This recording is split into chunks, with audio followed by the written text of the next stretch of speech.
menjawabkan kerugian, misioner dan kritis,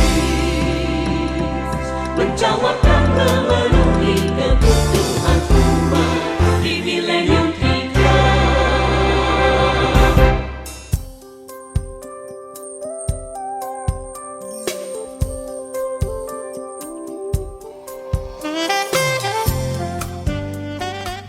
Oke, sekarang kita akan membuka dua bagian Alkitab. Matius pasal 20 ayat 17 dan 19. Saudara beri pembatas Alkitab. Lalu saudara juga siapkan Matius 23 ayat 37 sampai 39. Jadi dua-duanya Matius diberi pembatas. Matius 20 17 sampai 19. Lalu Matius 23 37 sampai 39.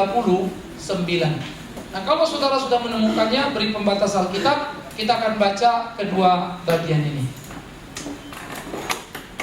Baik, kita akan membaca Matius pasal 20, 17 sampai 19. 1, 2, iya. Ketika Yesus akan pergi ke Yerusalem, ia memanggil ke-12 muridnya tersendiri dan berkata kepada mereka di tengah jalan, "Sekarang kita pergi ke Yerusalem, dan anak manusia akan diserahkan kepada imam-imam kepala dan ahli-ahli Taurat, dan mereka akan menjatuhi dia hukuman mati, dan mereka akan menyerahkan dia kepada bangsa-bangsa yang tidak mengenal Allah, supaya ia diolok-olokkan, disesat dan disalibkan, dan pada hari ketiga ia akan dibangkitkan." Lalu kita buka yang kedua, Matius pasal 23 37 sampai 39. Kembali kita akan membaca 1, 2, ya. "Yerusalem, Yerusalem, engkau akan membunuh nabi-nabi dan melempari dengan batu orang-orang yang diutus kepadamu. Berkali-kali aku rindu mengumpulkan anak-anakmu, sama seperti induk ayam mengumpulkan anak-anaknya di bawah sayapnya, tetapi kamu tidak mau. Lihatlah, rumahmu ini akan ditinggalkan dan menjadi sunyi. Dan aku berkata kepadamu, mulai sekarang kamu tidak akan melihat aku lagi, hingga kamu berkata, diberkatilah dia yang datang dalam nama Tuhan." Saudara-saudaraku yang kekasih, ini untuk ketiga kalinya Yesus memberitahukan kematiannya. Perhatikan, untuk ketiga kalinya. Tetapi fakta menunjukkan murid tidak juga mengerti, gereja tidak juga mengerti. Itu dulu, sekarang ternyata sama, bergulir pada putaran yang sama. Gereja gagal mengerti pemaknaan jalan salib itu. Gereja tidak mempunyai semangat untuk mau mengerti salib itu, dan gereja tidak punya gairah untuk memahami salib itu. Nah, ini menjadi kelemahan gereja masa kini, sehingga gereja berkutat di dalam pemikiran-pemikiran bagaimana memuaskan diri, memenuhi apa yang diinginkan dalam percaya kepada Allah. Padahal seharusnya kita menghargai karya salib. Doa kita mestinya bukan lagi, "Tuhan, saya butuh ini," tapi mesti belajar dirubah. "Tuhan, engkau mau apa aku lakukan dalam hidupku, bukan aku mau apa." Mestinya kita mengalami peningkatan, karena Tuhan sudah pasti pelihara kita, Tuhan sudah pasti bimbing dan tuntun kita. Persoalannya, kita yang seringkali gagal mengerti dan melakukan apa yang menjadi kehendak Tuhan. Saudara-saudaraku, pemberitahuan yang ketiga. Pada pemberitahuan pertama, Yesus memberitahukan dia akan ditangkap, dibawa ke Yerusalem. Dia memberitahukan ahli Taurat, pemimpin agama akan membunuh dia. Tekanan yang kedua, waktu dia memberitahukan kedua, dia tidak menyebut kota, tetapi dia menyebut dia akan mati dan bangkit kembali. Pemberitahuan yang ketiga, ia berkata, "Mari kita ke Yerusalem." Kemana? Ke tempat pembantaian. Ini tekanan sudah menjadi sesuatu yang sangat berbeda, karena dia sudah mau menuju kepada titik yang justru akan menghancurkan dia. Yesus tidak pernah melarikan diri dari panggilan pelayanannya. Yesus berjalan menuju Yerusalem, sekalipun itu akan menjadi bagian tempat kematian. Ini perlu untuk kita pahami bersama-sama, saudaraku. Jadi Yesus mendekati lonceng kematian. Dia berjalan menggapai semakin dekat kepada lonceng itu sendiri. Nah, disinilah kita melihat hal-hal yang ironi. Sehingga kata kita atau pergi segera ke Yerusalem memiliki nada pahit. Karena kalau mau dibahasakan bahasanya, mari menuju kematian, mari mendekati maut.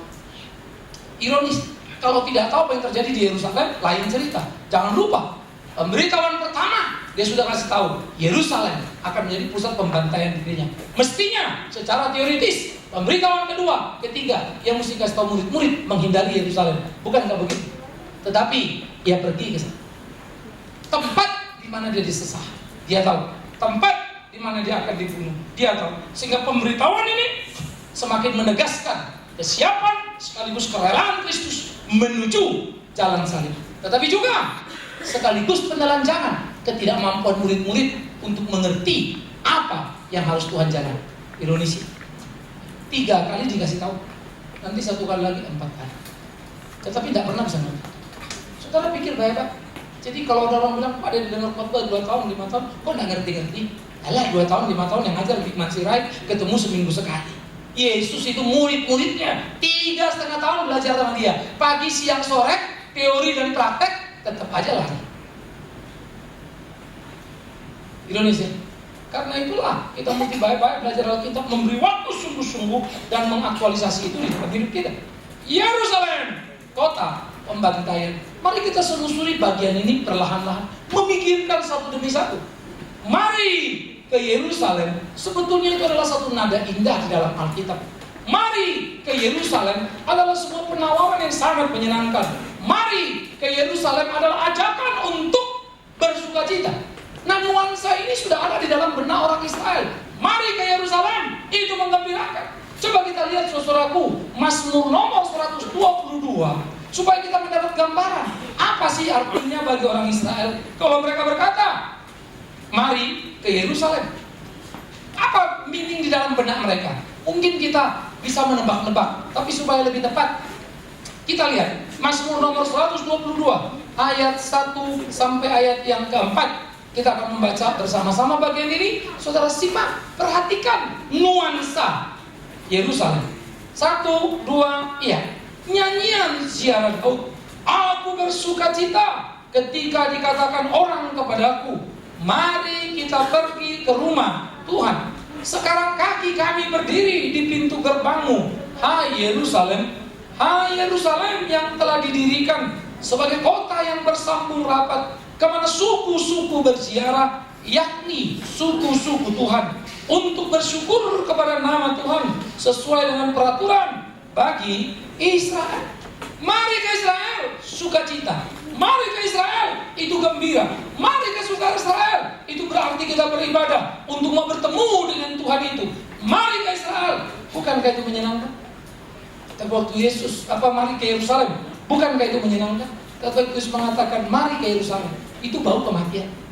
Sehingga di situ ada paradoks yang dengan segera terjadi. Mestinya mari ke Yerusalem, beribadah, menyenangkan, sukacita. Tapi mari ke Yerusalem, Yesus berkata, itu nada kematian, bau kematian, lain sekali semangatnya. Sehingga di situ terjadi semacam sesuatu penggelapan makna, atau memang sebetulnya penelanjangan hakikatis Yerusalem. Jadi sebetulnya Yerusalem tidak lagi tempat bahagia yang menyenangkan, tapi tempat yang mengerikan karena pusat pembantaian. Nah, di sini kita diajak berpikir untuk kemudian melihat dengan cermat, menyikapi dengan baik realita paradoks yang ada di sana. Maka Yerusalem seharusnya tempat menyenangkan karena pusat beribadah, tetapi Yerusalem menjadi tempat yang mengerikan karena ada bau kematian. Ini hal yang pertama. Dengan segera kita melihat bagaimana mungkin tempat ibadah menjadi pusat pembantaian. Nah, saudara-saudara, di situ kita mulai melihat nada yang manis dalam perjanjian lama. Tak bisa lagi kita pahami dengan seutuhnya. Kalau saudara pergi ke Israel, saya senang bisa pimpin, karena saya juga jadi belajar. Ya, saya adalah tipe orang yang membuat efisiensi hidup itu menjadi penting. Ya, jadi saya kalau cuti setahun sekali, cuti saya ke luar negeri, tapi cuti tidak berbiaya. Kalau biaya yang nanti sendiri ya. Jadi kita bisa pimpin grup, ajar orang, tapi ajar orang kita juga belajar untuk terus mendalami pemaknaan-pemaknaan itu. Maka kalau kita mau masuk dari Tiberias mau menuju Yerusalem, kemudian pas nanti nanjak jalan, tak asal ada satu kelokan belok, langsung saudara melihat Yerusalem. Wow, beautiful.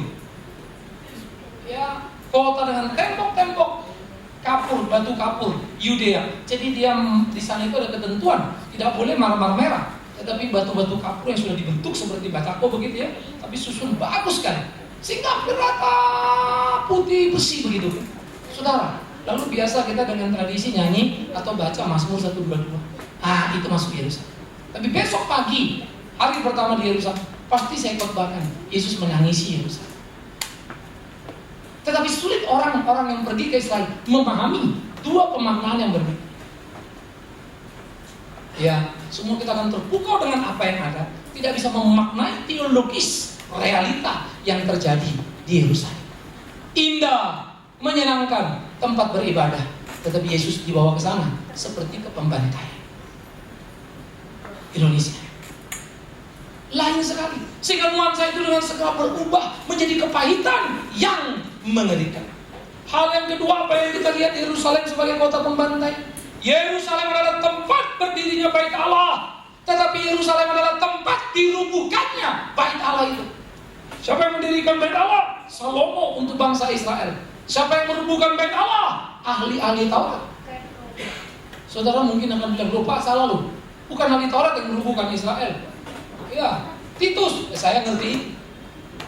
Ada dua kali kehancuran pada Israel. Pertama, pada waktu Yehuda diserbu oleh Babel, zaman Nebukadnezar.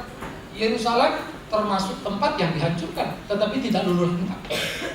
Lalu pada waktu kembali 3 termin kembalinya orang Israel dari pembuangan, yaitu Zerubabel, kemudian Esra dan Nehemia. Zerubabel membereskan kembali bait Allah, Esra membangun kembali pengajaran yang solid dalam orang Israel untuk kembali kepada Taurat, dan Nehemia membangun kembali tembok Yerusalem. Lalu tahun 70 Titus menghancurkan dan meratakan bait Allah. Tetapi awas, ada pemaknaan yang lebih dalam. Yesus mengatakan dalam kitab Injil Yohanes pasal yang kedua ayat 19 dan 20, rubuhkan bait Allah ini. Aku akan membangunnya dalam berapa hari? 3 hari. Lalu mereka bilang, gila kau, 46 tahun orang membangun bait Allah, engkau membangun dalam tempo 3 hari. Dia bicara tentang dirinya. Salomo sudah membangun bait Allah, tapi itu hanya bait Allah yang dari batu, bait Allah yang kekurangan makna. Saya sebut kekurangan makna karena itu hanya batu saja. Bait Allah tidak ada artinya tanpa Allah bait ada di sana. Perhatikan kalimat saya. Bait Allah tidak ada artinya tanpa Allah bait ada di sana. Kita sering pergi ke gereja tapi tidak ketemu Tuhan. Kiri kanan kita hantu semua ya. Tapi jangan lihat kiri kanan lalu bilang ini hantu ya Pak. Itu orang-orang sampingmu ya. Tetapi bagaimana kemudian kita mengalami berbagai kesulitan di dalam kita memahami kebenaran itu, sehingga orang-orang Israel yang pergi ke bait Allah ternyata mereka merubuhkan justru bait Allah yang sejati, Yesus Kristus Tuhan itu. Di sini terjadi lagi paradoks yang mengerikan tentang bait Allah. Yang pertama tadi tentang kotanya, sekarang kita melihat tentang bait itu sendiri yang didirikan untuk memujikan Tuhan, sekarang dirubuhkan untuk menyenangkan setan. Ironis. Saudara-saudara yang kekasih, tetapi ini juga sekaligus pembelajaran menjadi paling penting bagi orang-orang Israel. Bagaimana sebetulnya pergerakan yang sangat luar biasa dari PL menuju kepada PB, sehingga pemaknaan bait Allah semakin terang. Ternyata bait Allah bukan bicara gedungnya, tapi bait Allah bicara manusianya, Yesus Tuhan. Dan Paulus berkata, tubuhmu adalah bait Allah. Sehingga di situ secara progresif orang diberikan pengertian untuk mengerti bait Allah. Itu agak ironis kalau orang pergi ke Yerusalem merindukan bait Allah didirikan kembali. Bagi saya itu penghinaan kepada karya salib Kristus. Tapi orang bilang, loh kok Bapak ngomong gitu? Kalau yang ngerti pasti ngerti. Tapi sulitnya kalau orang cuma ngerti bisa.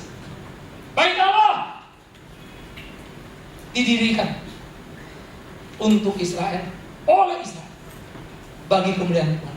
Bait Allah dirubuhkan oleh Israel. Dulu raja yang mendiri, sekarang imam yang merubuhkan. Ironis ya.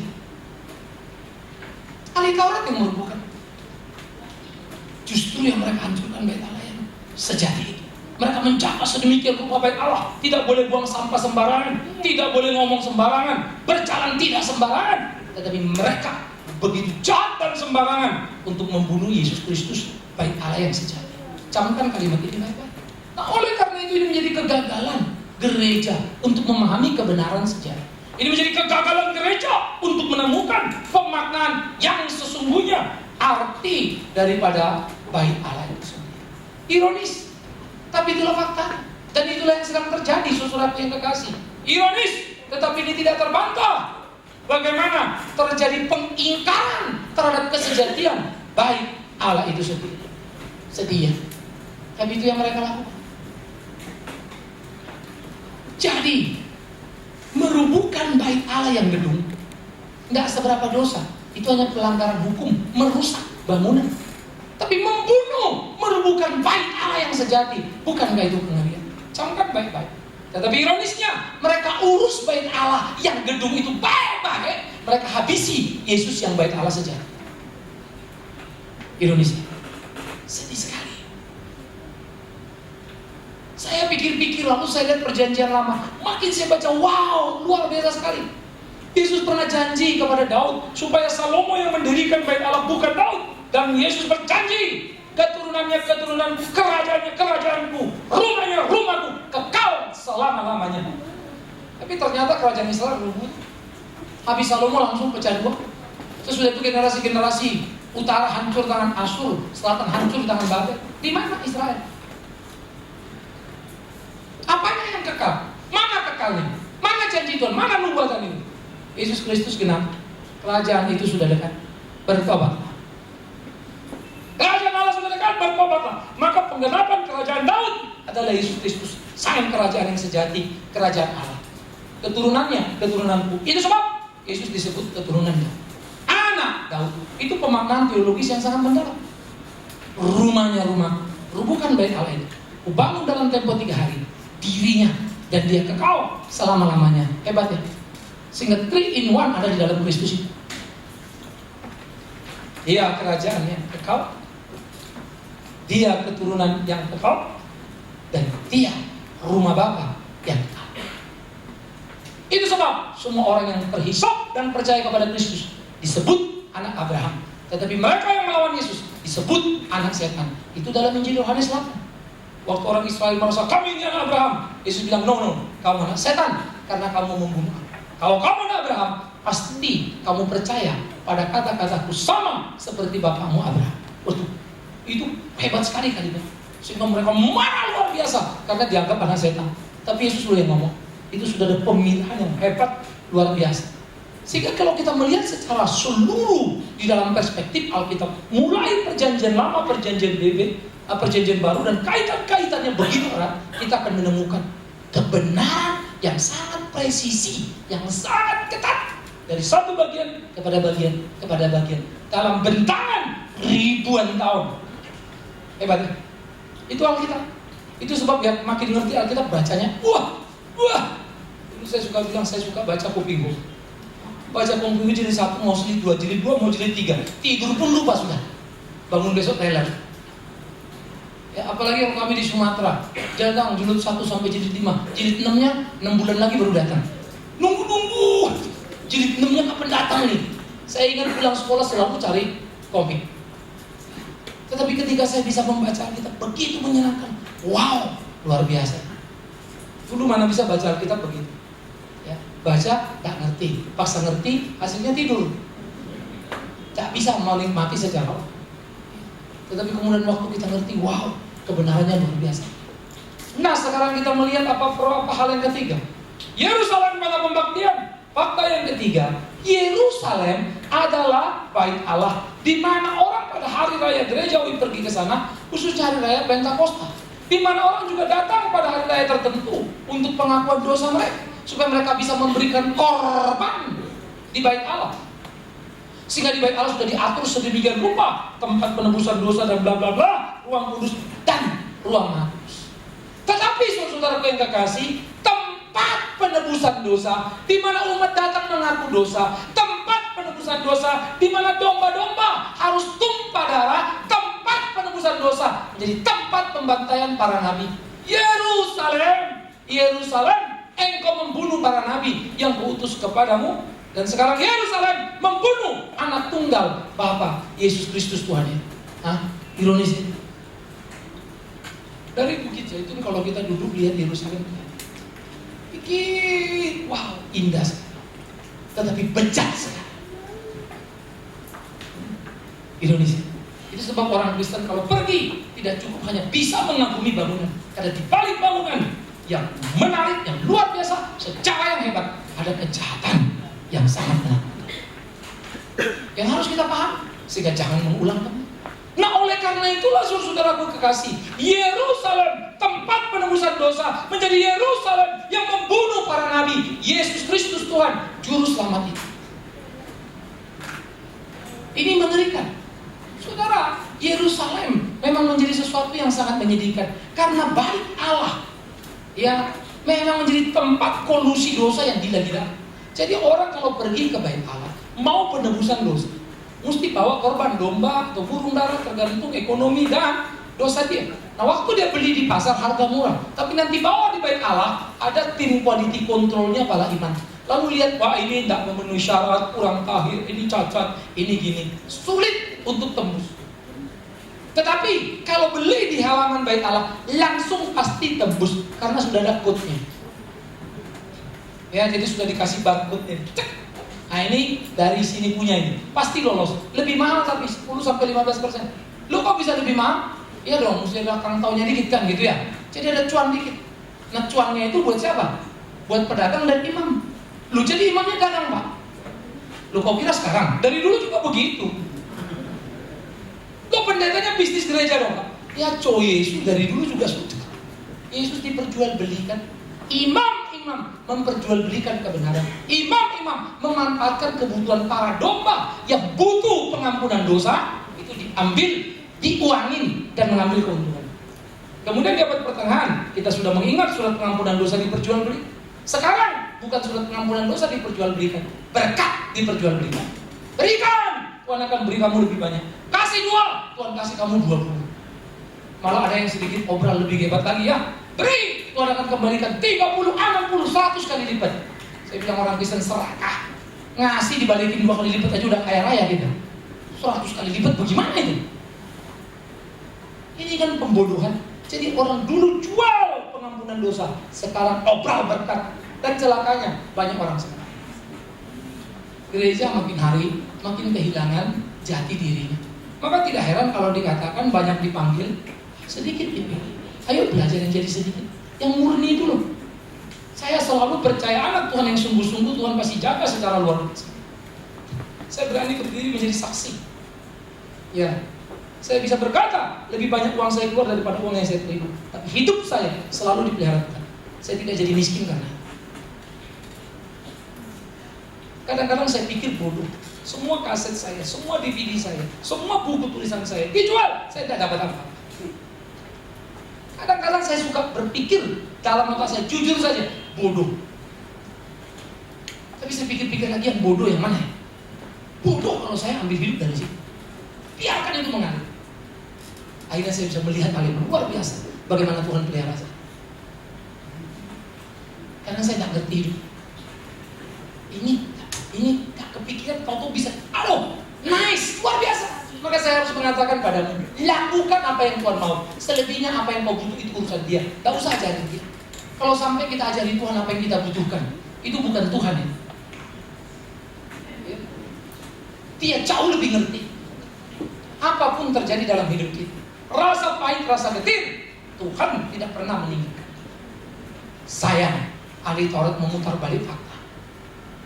Mereka menjual domba untuk mengeduk keuntungan dari orang yang butuh pengakuan dosa. Ironisnya, sekarang tak tanggung-tanggung, Yesusnya mereka bantai. Yesus sekarang yang mereka bantai, bukan lagi domba itu. Tetapi hari itu ada paradoks yang menarik, karena mereka melakukan satu upacara penebusan dosa yang paling besar sepanjang sejarah, dan tindakan mereka itu tepat, tapi dalam nuansa yang salah. Maksud Bapak, hari itu mereka waktu membunuh Yesus, mereka tidak lagi membunuh domba yang biasa atau burung dara untuk pengampunan dosa, tapi mereka membunuh Yesus, domba Allah yang sejati. untuk menebus seluruh dosa dunia. Tapi mereka sendiri tidak tertebus. Persis praktek mereka tiap hari. Doa supaya orang Israel yang bikin dosa diampuni dosanya, tapi sendiri lagi bikin dosa karena mengambil keuntungan dari sana. Mereka bunuh Yesus untuk keuntungan diri mereka, supaya jangan ada lagi yang mengkritik. Tapi kerjaan mereka tepat sih, karena dengan Yesus mati, manusia dosanya ditebus. Itu sebab Imam Kayafas dalam kebengisan dan dalam kekacauan pikirannya dia ngomong, waktu mereka lagi debat di mahkamah agama, ini gimana orang ini? Langsung dia bilang, biarkan satu orang itu mati. Biarlah satu orang mati untuk banyak orang. Maksudnya satu mati semua beres. Sebetulnya maksud dia bunuh saja musuh itu beres. Tetapi dia ngomong jadi benar. Tapi dalam situasi yang gak benar ya. Dia kacau, dia menyetujui pembunuhan. Tapi dia benar, satu mati lebih baik untuk semua orang. Memang Yesus mati untuk semua orang, tapi tidak untuk dia. Jadi hati-hati ya, mulut orang bisa dipakai omong yang benar, tetapi hidupnya gak benar. Ingat Petrus? Engkau Mesias anak Allah. Bagus Petrus. Apa yang kau katakan? Itu dari Bapa. Lalu Yesus kasih tahu ya, dia akan disalib. Langsung Petrus tarik. Guru, kiranya Allah menjauhkan itu dari. Langsung Petrus dari. Setan. Baru Roh Kudus, sudah Roh Kudus. Beda tipis sekali. Langsung disetankan. Ironis tuh saudara. Ini kita mesti bebas. Ngeri kan? Jadi jangan bermain-main, lalu jangan pernah ingat selalu kalimat saya. Jangan pernah kagum, jangan pernah respect pada Big Man Sirait tanpa batas. Salah. Saya lebih suka apa ada dirinya saya. Kalau saya mau marah, saya marah. Saya tidak akan pernah menyembunyikan sesuatu dalam batin saya. Ya, saya tahu itu kurang baik, saya juga tahu. Tapi saya juga tidak suka bersandiwara. Itu saya. Saya tidak suka, saya bilang tidak suka. Habis itu saya berdoa, Tuhan saya tidak mau. Saya sudah cek setengah mati. Emangnya gitu benar Pak? Salah. Oh, saya tahu salah. Saya bukan tidak tahu salah. Tapi saya mau jujur dalam kesalahan saya sekali. Ini saya. Jadi jangan respect berlebihan. Saya bisa salah? Yes. Siapa bilang tidak? Pembohong kalau saya bilang saya tidak bisa salah. So far, saya bisa disiplin soal uang. Satu waktu, belum tentu. Karena itu berdoa. Supaya saya jangan bercerambak di sana. Supaya kita tetap benar dipakai Tuhan. Nah, ini mesti menjadi kerinduan kita. Jadi Yerusalem tempat orang untuk penebusan dosa, tetapi sudah membunuh para nabi dan Yesus Kristus Tuhan. Yang keempat apa? Kota pembantaian. Kenapa? Karena Yerusalem adalah kota suci. Ingat Yerusalem tempat ibadah. Ingat Yerusalem tempat bait Allah. Ingat Yerusalem tempat penebusan dosa. Ingat Yerusalem tempat suci. Tetapi ternyata Yerusalem ada kumpulan para pemimpin agama yang tidak suci, yang licik. Ironis ya. Loh, jadi di tempat suci ada pemimpin yang licik ya? Yes, itu sudah 2000 tahun yang lalu. Jauh lagi ke belakang di perjanjian lama, para nabi menelanjangi para ahli Taurat dan dia katakan apa? Lihat Amos, lihat yang lain-lain. Hai kalian bangsa Israel, Tuhan benci melihat kalian. Pemimpin-pemimpinmu menerima suap, hak orang miskin kalian ambil. Pemimpin agama semua dikritik oleh nabi. Jujur loh, kalau saya baca Alkitab, kurang berani aku seperti nabi. Saya tergolong penakut. Saya terus memotivasi diri saya untuk lebih berani. Ya, maka saya setahap. Anak-anak sudah selesai, nanti mulai pelan-pelan lepas dari tanggung jawab untuk mereka studi. Selanjutnya urusan mereka membenahi dirinya dan hidup. Nanti saya sudah mulai lebih berani lagi untuk mulai bicara. Jadi menurut saya penakut, yes. Saya masih terikat situasi. Ya, takut untuk bersuara seperti suara Nabi, untuk mengkritisi zaman ini. Kalau di dalam gereja saya tidak pernah peduli. Orang mau undang saya khotbah, silakan, tidak ada jadi tambah kurang dalam diri. Saya harus mengatakan apa yang saya katakan, itu keyakinan saya juga. Tidak peduli di depan siapa. Saya punya kelompok PA banyak orang-orang. Apa yang saya mau katakan, itu saya yakin saya. Saya tahu itu sulit, tapi kita belajar. Saya punya beberapa kelompok yang saya sering lupa, kalau gitu berat banget. Siapa bilang ringan ya Yesus? Kalau mau benar. Tetapi keluar mengkoreksi kekacauan di dalam negara ini, saya belum terlalu berani.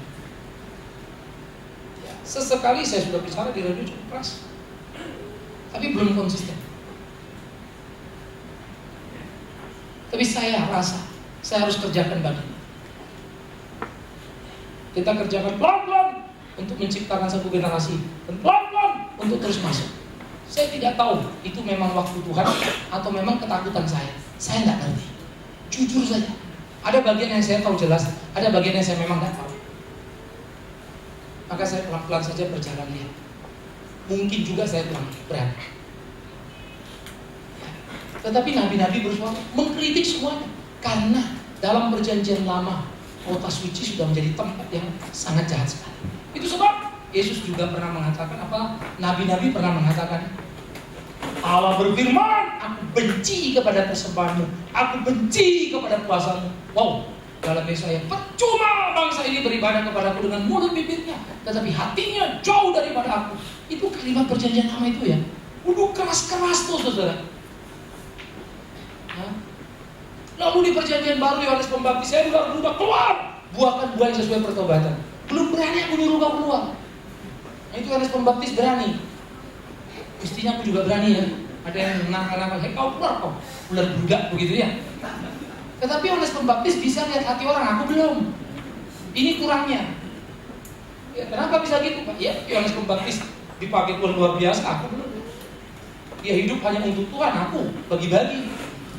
Untuk istri juga, untuk anak juga, untuk diri sendiri juga. Tapi kalau belajar, aduh malu, pengen banget dipakai Tuhan begitu ya. Maka saya bingung kalau ada orang bilang, saya nabi, saya rasul. Oh, nabi rasul mikirnya enak-enak. Nah bikin bingung kan. Ya, itu nabi namanya. Nah bikin bingung. Itu nabi sekarang. Nabi dulu lain, berani ngomong keras, berani menderita. Nabi sekarang minta jemputan dan kelas istimewa. Aneh nabinya ya. Gendeng.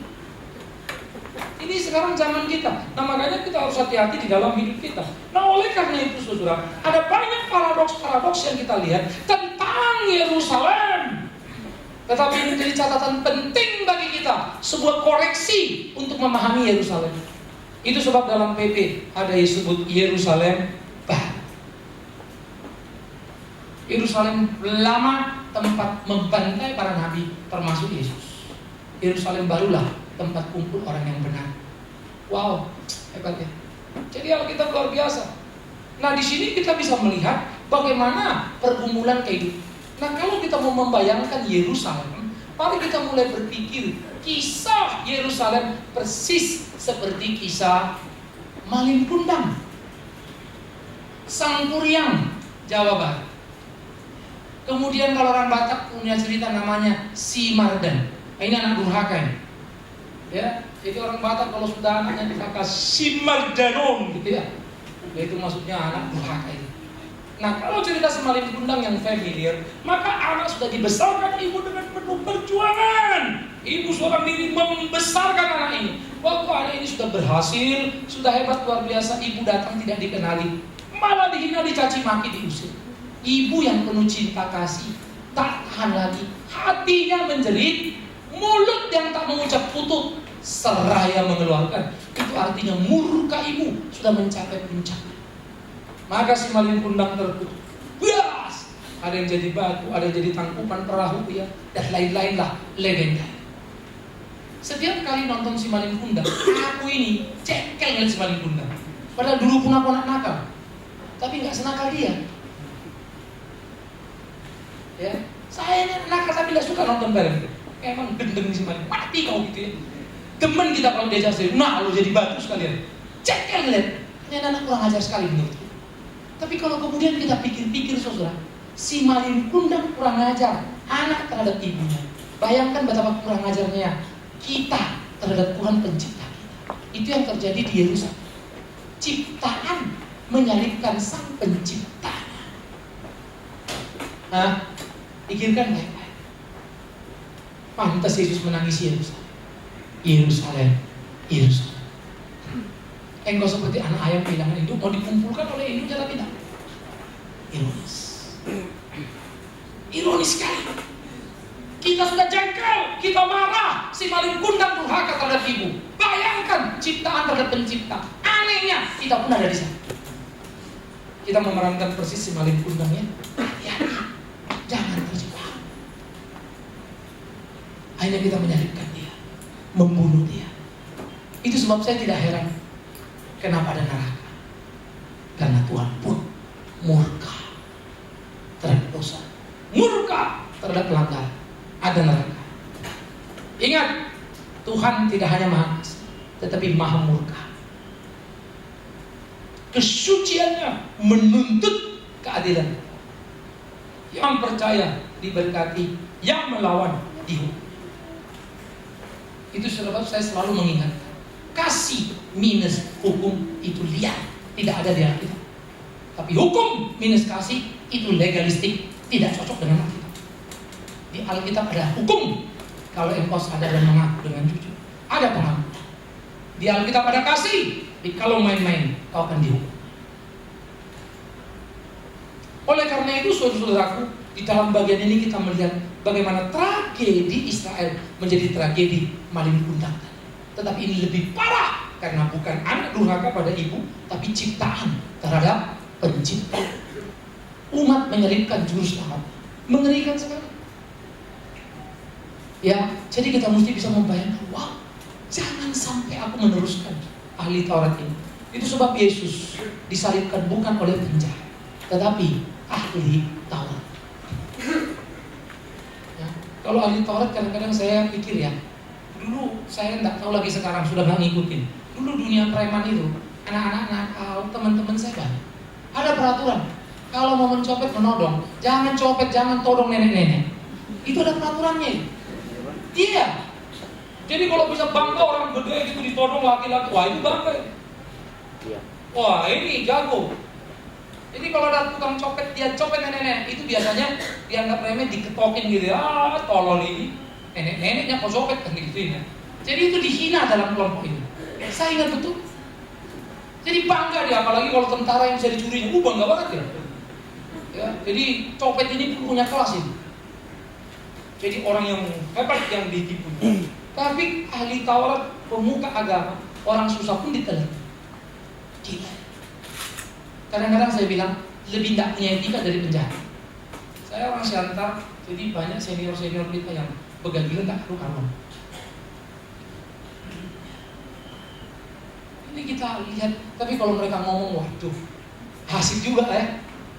Lebih bagus aku mencopet daripada mengemis. Mengemis minta dadar dia diri. Kalau mencopet penuh pertarungan, terhormat kita. Katanya dia pula kan. Kalau lu berhasil kan itu usaha besar. Kalau tertangkap masuk penjara kan. Jadi bangga dia. Tapi pikir-pikir betul juga ya, sebuah usaha bagus kan. Cuma penuh dengan dosa, itu saja persoalan. Tapi maksud saya, penjahat pun masih punya kelas, punya etika. Tapi ahli Taurat, pemuka agama, gila, sudah tidak ada lagi. Saya anak nakal yang datang dari sana, jadi kadang-kadang pikir, iya, kita ini kadang-kadang orang pemuka-pemuka agama ini lebih ngawur gitu. Gak ada etikanya sama sekali. Apapun ditelan semua. Sampai pemula-pemula yang baru belajar Kristen pun ditipu untuk ambil keuntungan dari situ. Maka banyak orang kecewa dengan Kristen ya. Nggak sedikit, nggak mau lagi ke gereja. Cuma marah, ironis. Penting, pikirkan baik-baik. Ya, orang Batak kalau nyopet orang Batak, pulang dompet kita. Diantar itu, diposkan itu. Kalau perempuan dia yang copet laki, maaf itu, nggak tahu tadi aku kau markain. Dibagikannya dompet. Cuma itu aku lapar kali tadi gua ambil uangmu. Tapi dompet KTP pulang semua. Pakai surat maaf lagi. Ya, maka kalau orang Batak kau pergi ke Senen, nah balik dompetmu itu, percayalah. Tapi kalau nggak balik dompetmu berarti ya orang lain yang ngambil, Padang, Jawa atau apa. Ironis, tapi benar loh saudara. It's true. Tapi dia tulis gitu, balikkan dompetnya.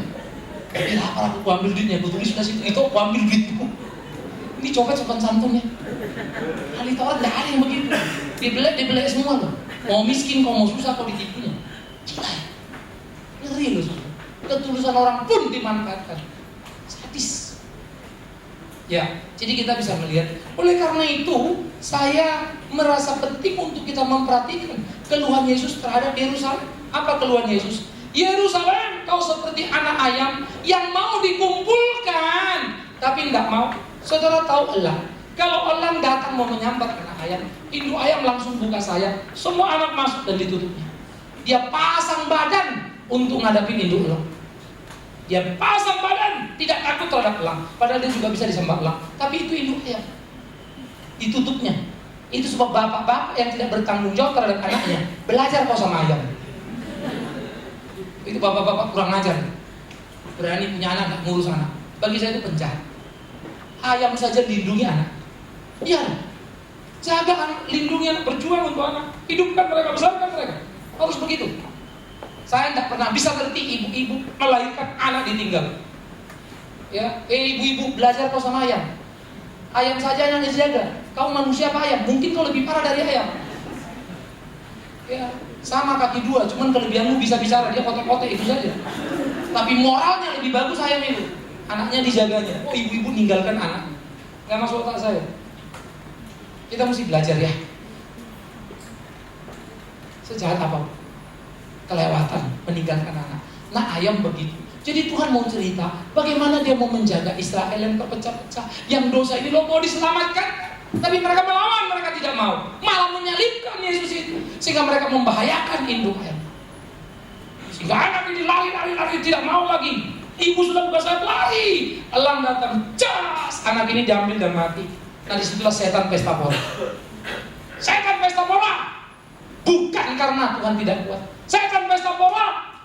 Bukan karena setan itu hebat. Setan pesta pora karena anak-anak Tuhan persis seperti anak ayam yang dikumpulkan tapi lari pada dirinya. Dan Tuhan murka membiarkan dia dalam kehancuran. Itu Yerusalem. Menjengkelkan, menyebalkan. Itu gambaran kita.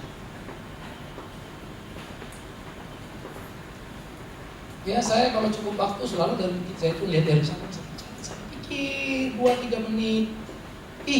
Waktu Yesus menatap, menangisi Yerusalem. Saya bayangkan orang-orang jahat itu seperti apa gitu ya. Wow, cukup mengerikan saudara. Yang kedua apa? Dikatakan, Israel, kau seperti kota damai yang menjadi kota mati, yang dipuji kini dihina. Nah, itulah Israel, itulah Yerusalem. Coba ini kita penting lihat 1 Raja-Raja pasal 9. Jadi saudara, kehancuran Yerusalem menjadi penghinaan. Itu sudah dinubuatkan jauh. Ketika Tuhan menampakkan diri kepada Salomo untuk kedua kalinya. Nah, kita lihat bagaimana kemudian Yerusalem mengabaikan kebenaran. Tetapi dikatakan begini, ayat 6 itu ya, tetapi jika kamu ini dan anak-anakmu berbalik daripadaku, tidak berpegang segala perintah ketetapanku yang telah kuberikan kepadamu, dan pergi beribadah kepada Allah lain, sujud menyembah kepadanya. Ayat 7, maka aku akan melenyapkan orang Israel dari atas tanah yang telah kuberikan kepada mereka, dan rumah yang telah kukuduskan bagi namaku itu akan kubuang dari hadapanku. Maka Israel akan menjadi kiasan dan sindiran di antara segala bangsa, dan rumah ini akan menjadi reruntuhan, sehingga setiap orang yang lewat akan tertegun, bersuit dan berkata, apakah sebabnya Tuhan berbuat yang demikian kepada negeri ini dan kepada rumah ini? Kalau kau berbalik, Tuhan bilang, Tuhan akan murka. Nah, saudara mau lihat kebenarannya hebat. Ini fakta yang sangat luar biasa. Bagaimana Yerusalem menjadi sindiran, bagaimana Yerusalem menjadi kehinaan. Orang akan bersuit-suit waktu lewat, artinya mencemooh Yerusalem. Perhatikan baik-baik. Pada waktu 500 tahun sebelum Masehi, utara jatuh ke Asyur tadi, selatan jatuh ke Babel, mereka dibuang. Maka bait Allah dihancurkan, kemudian tidak rata, diperbaiki lagi. Nah, kemudian Yesus datang 500 tahun kemudian. Lalu tahun 70, itu sesudah Yesus mati, bait Allah dirubuh, rata sama tanah, persis rumah itu kubuang. Tapi Yesus memang sudah menunjukkan dialah rumah yang sejati, sehingga mulailah dibongkar orang-orang Israel. Dia yang sejati, yang percaya padanya, yang bisa selamat, yang tidak. Nah, jadi dia membuang dan menghancurkan rumah. Bangsa Israel menjadi bangsa di kolong langit ini yang paling parah dijajah. Nggak ada bangsa yang dijajah selama bangsa Israel. Berapa tahun Indonesia dijajah? 350 tahun? Kecil. Hitung Israel. 500 sesudah dicabik-cabik. Mereka balik dari pembuangan. Itu 500 tahun. Oke. Kemudian mereka merdeka 1948 tahun kemudian. Artinya 2448 tahun Israel dijajah. Nggak ada di kolong langit. Saya pergi bolak-balik, saya belajar politik, saya belajar lain-lain, saya baca ini itu dan ngobrol sana sini. Lalu saya mulai lihat, wow, ngeri sekali Israel. Betul, murka Tuhan. Kau berbalik, kau akan kupermalukan, akan kubuat sunyi. Jadi Israel terpuruk 2448 tahun. Indonesia, semua bangsa sudah pernah menjajah Israel. Agama Kristen pernah menjajah itu terakhir Eropa. Sebelumnya Islam, sebelumnya kafir pun menjajah Israel. Yunani pernah menginjak Israel, Mesir pernah menginjak Israel. Mongolia, Sultan Kublai Khan pernah sampai ke sana. Waktu lagi jaya-jaya. Ironis. Itu satu. Fakta kemerdekaan negara. 1940 plus 500 2448 tahun. Gila ya. Terjajah terus. Nama mereka pun disobek sepanjang 2448 tahun. Tidak ada lagi yang menyebut Israel. Yahudi. Yahudi ada yang berkata itu dari kata Yehuda. Pembacaannya jadi Yahudi. Tetapi yang jelas secara nation Israel hilang. 2448 tahun sampai mereka merdeka. Indonesia. Yang kedua, baik Allah yang mereka banggakan. Tuhan, tahun 70 jelas rata tanah oleh Kaisar Titus. Hancur semua. Dan apa yang terjadi kemudian? Kira-kira abad ke-600 sekian, Muhammad Sallallahu Alaihi Wasallam dan para kafilah menginjakkan kaki dan menguasai Yerusalem. Malu, Tuhan marah. Di sana Tuhan izin berdiri apa? Masjid Al-Aqsa. Ditampar Israel. Ishak anak perjanjian, bukan Ismail. Tapi Ismail berdiri tegak, bukan Ishak. Pemaknaan Kudus. Mestinya baik Allah. Dia bangun. Apa Allah tidak kuasa? Kalau dia mengatur semuanya gampang toh ya? Masuk ya Allah tidak kuasa. Kenapa dia izin? Saya akan jawab. Jangan main-main. Ya. Berdiri di sana. Tolong. Sekarang orang mengakui Yerusalem kalau dulu di Bukit Jalil kita lihat bukan bait Allah ya. Posisinya itu derok itu. Waduh, masjidnya. Apa namanya ini? Kubahnya dibangun oleh dua raja yang paling besar, Salahuddin dan Ottoman. Ironis ya. Ironis itu. Enggak ada lagi apa yang mau dibanggakan. Maka bagi saya heran kalau orang ngasih ke sana lalu harap nanti bait Allah ketiga berdiri lagi. Iya, aneh sekali. Bagi saya itu penghinaan dan pelecehan kepada karya kematian Kristus. Lalu Kristus itu dianggap bukan bait Allah. Maka ya orang pergi belajar, lihat secara presisi ketepatan dan nuansa teologisnya. Rasanya kita lihat itu sesuatu yang mestinya tak boleh begini, tetapi kebebalan mereka lah yang mengakibatkan penghukuman. Bukan tanganku kurang panjang untuk menggapai engkau, kata Tuhan dalam Yesaya. Bukan telingaku kurang tajam untuk mendengar keluh kesahmu, tapi dosa-dosa lah yang membuat aku memalingkan wajah. Yerusalem porak-porak. Ironis. Mari sekarang kita lihat Israel sebagai bangsa. Israel sebagai bangsa masih eksis. Yes. Ekonomi jago. You pergi Wall Street. Wall Street itu Jews semua. American Jews. You mau pergi ke London, emas. Yahudi Inggris di situ. You mau bicara diamond tingkat dunia. Antwerpen, Amsterdam, Yahudi lagi. Apa yang tahu Yahudi? Nggak ada. Sampai getuk pun sebentar lagi Yahudi. Kenapa saya bilang gitu? Karena pertanian pun sudah dikuasai. Dia bikin durian ungu, durian banget diambil, dikeklak-klak, bisa ada sedikit ungu-ungu. Saya coba mangganya, saya tanya, lu ekspor ya? Waduh, saya dimarahin sama si Uje berbahasa Ibrani sama kasih tahu dong. Si teman kita Pal, kasih tahu Pal sama Abuna, ngapain Israel import mangga? Kita ekspor dari sini gitu. Dia rasa seperti kalimat saya kurang sopan. You export, sebenarnya kan you import, tanya saya sih tanya biasa ya. Tapi buat mereka itu terhina kalau apapun diimport. Kita ini ekspor apapun. Keberhasilan ekonomi hebat ya. Jadi mangga itu sedikit merah, ada ungunya gitu. Pokoknya ada sedikit warna. Ya, ini teknologi yang dikembangkan ya untuk seni di dalam teknik pertanian. Sekarang dia pertanian sudah tinggi, naik terus. Dulu sektor industri nomor 1, sekarang sudah turun. Jadi saya belajar Israel, kalau pergi selalu lihat sejarahnya, perkembangannya kayak apa. Tapi Tuhan benar. Kenapa? Sekarang 60% orang Israel liberal, hanya 40% yang religius. Dari 40% masih terpecah dua lagi, masih ada cenderung moderat dan satu fundamentalis. Nah, yang fundamentalis ini yang tidak rela Palestina dimerdekakan, dikasih tahu. Makanya mereka bercoblos. Nah, itu radikal-radikal. Yang moderat makasih. Saking liberalnya orang Israel, wamil itu di Israel. Kalau di kota itu mereka sandang senapang di sini, mereka bisa ciuman sama pasangan. Ciuman tengah jalan umum. Ya, saya biasa pergi Eropa lihat orang ciuman tengah jalan, ciuman di bus. Apalagi kalau hujan pakai payung, wah itu dia manfaatkan habis itu. Wah, dia berhenti pakai payung, dia ciuman berdua, tinggal kita aja bengong begini. Ngapain kan? Jalan saya dihalangi, saya mesti putar.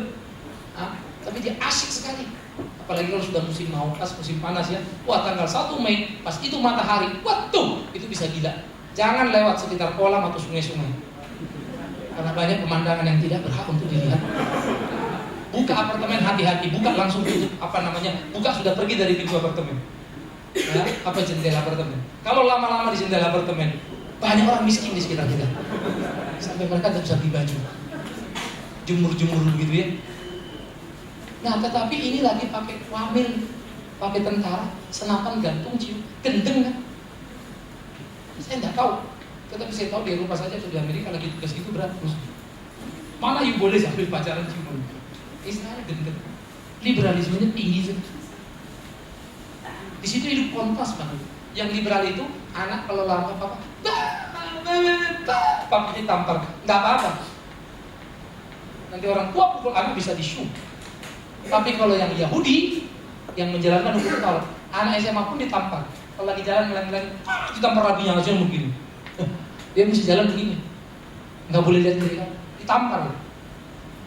Maka kalau mereka lagi serius, hati-hati kalau jangan sok akrab, menajiskan buat mereka. Kita maksudnya mau akrab, nah apa bisa najis. Jadi lihat situasinya kapan mau bicara. Itu mereka. Jadi itu ironi loh sekarang. Israel tidak semua lagi. Oleh karena itu yang Jus Mesianik sudah terpecah dua lagi. Jadi mereka yang menanti Mesias. Ini yang ketiga. Apa dikatakan yang ketiga? Engkau tidak akan melihat aku lagi. Maka tiba saatnya engkau akan berkata, diberkatilah dia yang datang dalam nama Tuhan. Padahal pasal sebelumnya Matius mencatat ketika Yesus datang, mereka berteriak apa? Hosana, Hosana bagi anak. Diberkatilah dia yang datang dalam nama Tuhan. Ironis ya. Jadi mereka waktu bilang Hosana, mereka lagi bilang apa? Apa artinya Hosana? Siapa yang tahu artinya Hosana? Halo? Saudara suka nyanyi kan? Hosana, Hosana, pujilah Tuhan. Artinya Hosana apa? Hah? Apa artinya Hosana? Kalau bahasa Batak, nafasnya. Karena bahasa Batak itu hosa itu napas. Nah itunya. Jadi hosana nafasnya. Nah itu bahasa Batak. Itu sebab memang Batak sama Yahudi mirip-mirip. Makanya saya agak mudah memahami mereka. Persamaan culture, kerasnya, bebalnya mirip-mirip justru. Jadi hosana itu bahasa Batak, tapi itu guyon ya. Arti hosana yang sejujurnya dalam perjanjian lama selalu dipakai hosana, ya Mesias datanglah.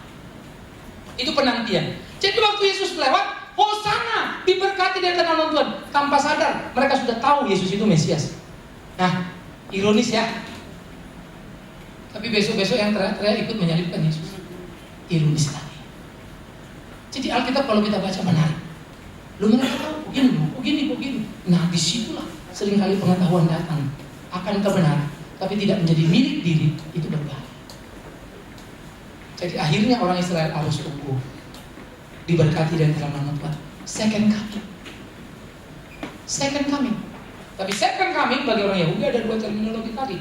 Yang Jews mesianik ditunggu. Yang liberal mana percaya lagi yang begitu-begitu. Jadi Jews-nya adalah keyahudian dalam kebangsaan. Keagamaan mereka sudah mengalami porak-poranda. Persis seperti zaman dulu Saduki dan Farisi. Saduki tidak percaya kebangkitan, Farisi percaya kebangkitan. Tetapi sekarang kelompok Saduki liberal sudah semakin besar. Seturut dengan perkembangan zaman yang luar biasa. Ironis. Ini yang terjadi. Oleh karena itu mari kita lihat Tuhan kalau menghukum tidak main-main. Tapi kalau janji dia juga tepati.